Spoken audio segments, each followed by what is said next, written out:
بسم اللہ الرحمن الرحیم۔ السلام علیکم ورحمۃ اللہ وبرکاتہ۔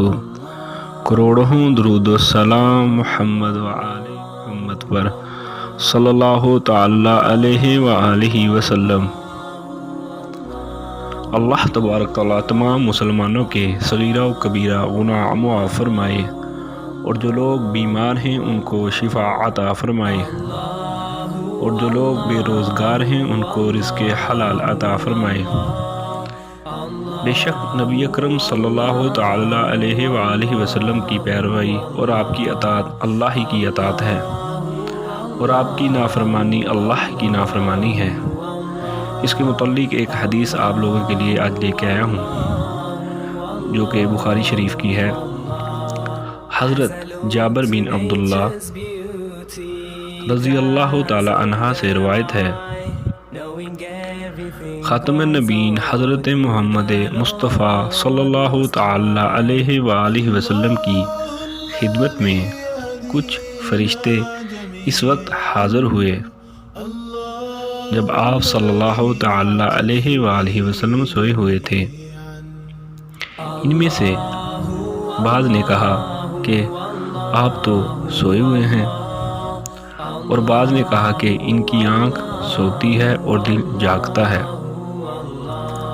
بعض کہنے لگے کہ ان کی کوئی مثال بیان کرو، تو انہوں نے کہا ان کی مثال اس شخص کی طرح ہے جس نے ایک مکان بنایا اور اس میں طرح طرح کی نعمتیں مہیا کی گئیں، اور ایک بلانے والے کو بھیجا گیا کہ لوگوں کو بلائے۔ جس نے اسے بلانے والے کی اطاعت کی وہ اس مکان میں داخل ہوا اور ان کی نعمتوں کو کھایا پیا، اور جس نے بلانے والے کی اطاعت نہ کی وہ نہ مکان میں داخل ہو سکا نہ کچھ کھا سکا۔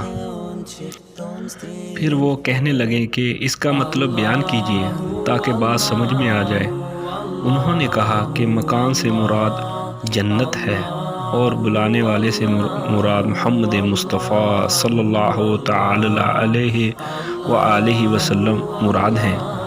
جس نے ان کی اطاعت کی اس نے اللہ عز و جل کی اطاعت کی، اور جس نے ان کی نافرمانی کی اس نے اللہ عز و جل کی نافرمانی کی۔ اللہ تبارک تعالی میرا یہ حدیث آپ تک پہنچانا قبول فرمائے۔ آپ بھی یہ حدیث کو زیادہ سے زیادہ شیئر کریں تاکہ دوسرے لوگ بھی اس حدیث کو سن کر اس پر عمل کر سکیں کہ نبی اکرم صلی اللہ تعالی علیہ وآلہ وسلم کی اطاعت ہی اللہ کی اطاعت ہے، اور ان کی ناراضگی ہی اللہ تبارک تعالیٰ کی ناراضگی ہے۔ اپنا خیال رکھیے گا۔ اللہ حافظ۔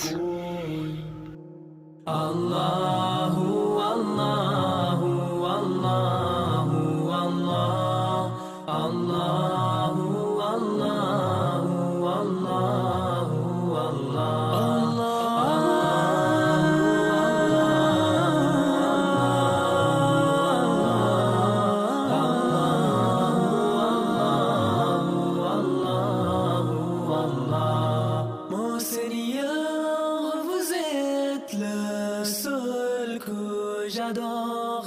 Je m'adresse à vous avec un cœur plein d'amour. تذكرك أنني مجدرج كوكو مدلي رازاني أمرازتو الله